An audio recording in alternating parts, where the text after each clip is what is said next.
मेरे परम प्रिय आत्मीय जन, आप लोगों ने अपने मन में संकल्प करके सत्य की प्रतिष्ठा तो कर ली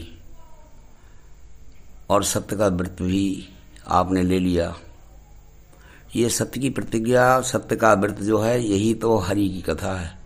इसी को आगे बढ़ाते हुए अभी आप सभी के समक्ष मैं इस सत्य कथा का जो मर्म है वो प्रकट कर रहा हूँ, क्योंकि सत्य व्रत जो है वही तो हरि का व्रत है, वही तो प्रभु का व्रत है। लोग कहते हैं हमने व्रत धारण किया है। व्रत धारण करने का मतलब यह है कि अटल निर्णय कर लेना, अपने मन में सत्य और परमात्मा के विश्वास का अटल निर्णय कर लेना ही तो व्रत है।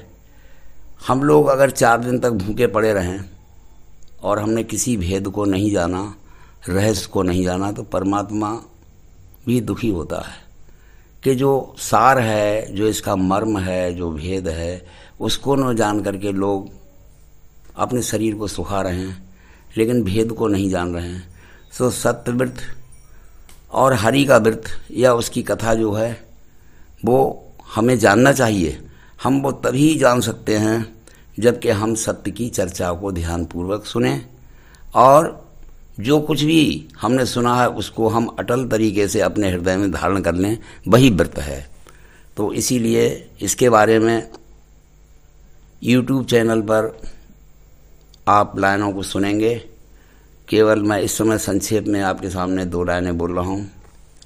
सत्य व्रत की कथा, श्री हरि की कथा सुनने आओ।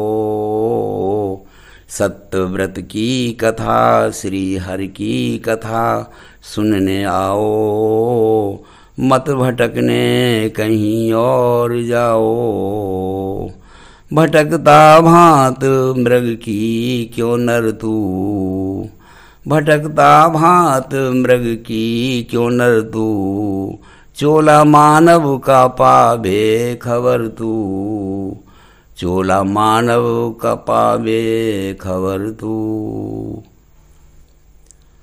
इसके आगे कहना अब ये है कि हम सत्य रूप, सच्चिदानंद रूप उस परमात्मा को का ध्यान अपने मन में करें और हम जो कुछ भी कार्य करते हैं उसमें उस प्रभु का अपने अंतरात्मा में स्मरण करते हुए करें।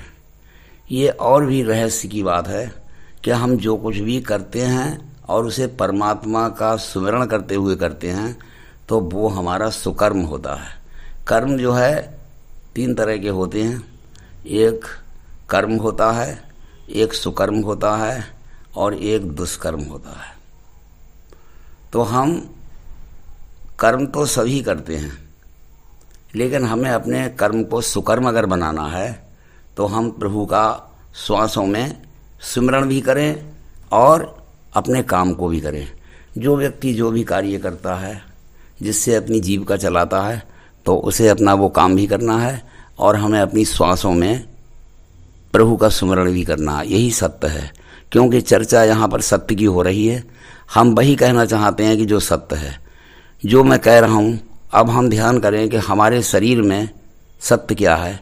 हमारे शरीर में सत्य हमारी वो श्वासें हैं जिनके कारण हमें जीवन मिला है। अगर श्वासें नहीं होती तो हम जीवित नहीं होते। उस परमात्मा ने श्वासें इसीलिए दी हैं कि हम प्रभु का श्वासों में स्मरण करें और अपनी इन श्वासों को बेकार न जाने दें, क्योंकि हमारी श्वासें रुपयों की एक रेजगारी की तरह है। अगर हम अपनी रेजगारी जो हमारे माता पिता ने हमें सौंपी है, जो परमात्मा ने और माता ने सौंपी है, माता शक्ति ने और प्रभु ने जो रेजगारी हमें सौंपी है श्वासों की, अगर हमने इन श्वासों को बेकार ही लुटा दिया तो हम जिस सौदा को खरीदने आए हैं इन श्वासों से, तो हम वो सौदा कैसे खरीद पाएंगे। सौदा कौन सी है? सौदा है प्रभु के नाम का भजन। तो प्रभु के नाम का भजन तभी सार्थक होगा कि हम श्वासों में ही प्रभु का भजन करें। इसके बारे में भी संतों ने कहा है कि श्वास श्वास सुमिरन करो, व्यर्थ श्वास मत खोयो। श्वास श्वास सुमिरन करो, व्यर्थ श्वास मत खोए, ना जाने इस श्वास का फिर आवन हो या ना हो। कोई पता नहीं है किस समय हमारी श्वासें पूरी हो जाएं। हमारा मोबाइल किस समय पर जो चार्ज है, किस समय वो जो है बंद हो जाए, किस समय हमारा हृदय रूपी जो मोबाइल है किस समय बंद हो जाए और ये श्वासें रुक जाएं, तो हम जिस काम के लिए श्वासों का खजाना लेकर आए हैं उसका कोई हम लाभ नहीं उठा पाएंगे। सत्य यही है कि हम इन श्वासों में प्रभु का सुमिरन करें और अपना काम भी करें। किसी ने ऐसा कहा है, काम करते रहो नाम जपते रहो, काम करते रहो नाम जपते रहो, अपने प्रभु जी को मन में सुमिरते रहो, काम करते रहो नाम जपते रहो।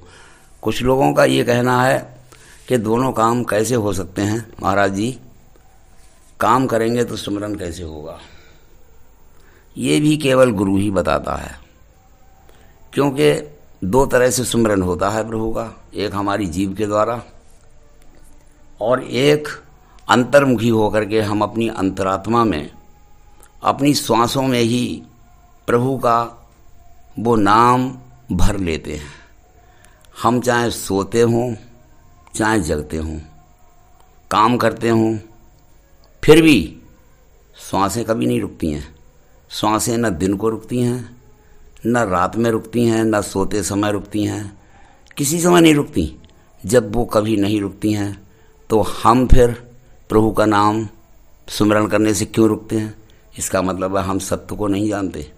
हमें यही सत्य तो पहचानना है, यही सत्य तो परमात्मा का ज्ञान है। इसी ज्ञान को समझना है कि हम अपनी श्वासों में प्रभु का सुमिरन कैसे करें।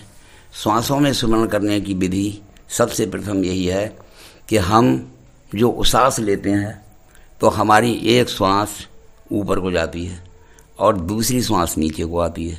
हमारी श्वास के दो ही स्टेशन हैं, एक स्टेशन से श्वास का जाना और दूसरी स्टेशन से जाकर के फिर वहीं दूसरी स्टेशन पर आ जाना। ये क्रम लगातार चलता रहता है, हर क्षण चलता रहता है। तो हम हर क्षण अपने नाक के एक स्वर से परमात्मा के उस नाम के स्वर को ऊपर उठाएं और दूसरे स्वर से उसे हम फिर वहीं लाएं, फिर उठाएं, फिर वहीं लाएं, फिर उठाएं, फिर वहीं लाएं। तो ये क्रम यदि हम चलाते हैं तो हमारा जो है बेकार की श्वासें नहीं जाएंगी, क्योंकि हमारी श्वासों में वो परमात्मा का नाम भर जाएगा, भरा रहेगा। आप अगर रात में सोएंगे भी तब भी भगवान का सुमिरन होगा। कितनी मूल्यवान बात है, कितनी बड़ी बात है कि सो भी रहे हैं और फिर भी भगवान का भजन हो रहा है। हम बैठे हुए हैं तब भी भगवान का भजन हो रहा है। हम किसी से बात कर रहे हैं तब भी भगवान का भजन हो रहा है। हम किसी और देख रहे हैं तब भी भगवान का भजन हो रहा है। हम काम कर रहे हैं तब भी भगवान का भजन हो रहा है।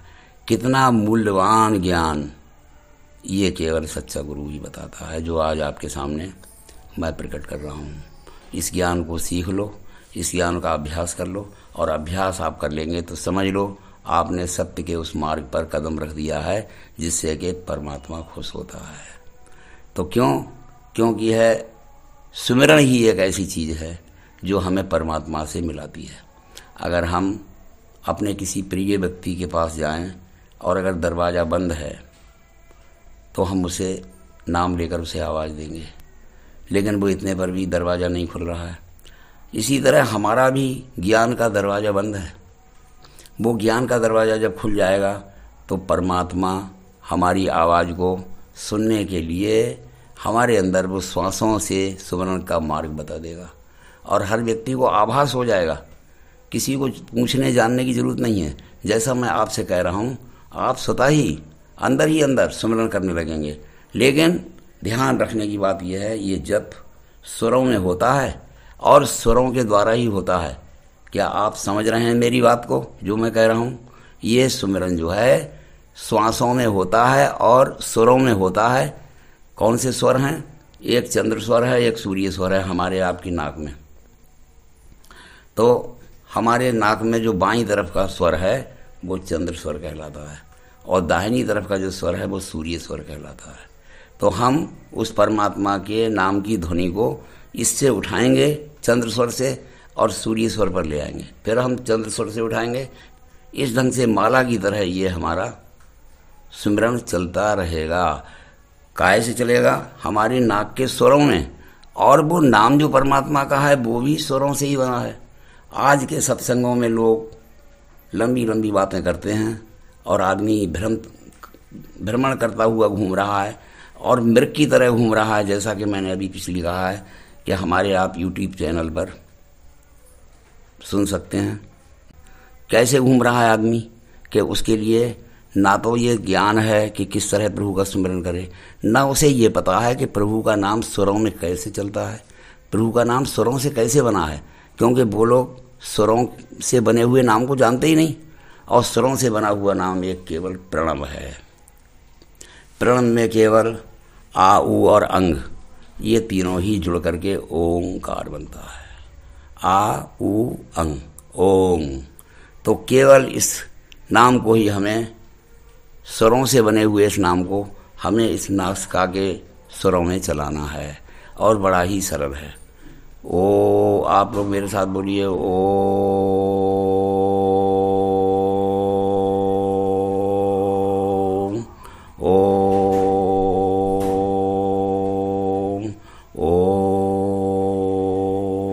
यही अभ्यास प्रतिक्षण प्रतिदिन करना है। यही सत्यता का पहला प्रथम परिचय, ये आपके सत्य नाम का प्रथम परिचय आपको दिया गया है। ये दूसरा प्रकरण यहाँ पर पूरा हो गया है। अब अगले तीसरे प्रकरण में आप आगे के लिए सुनेंगे।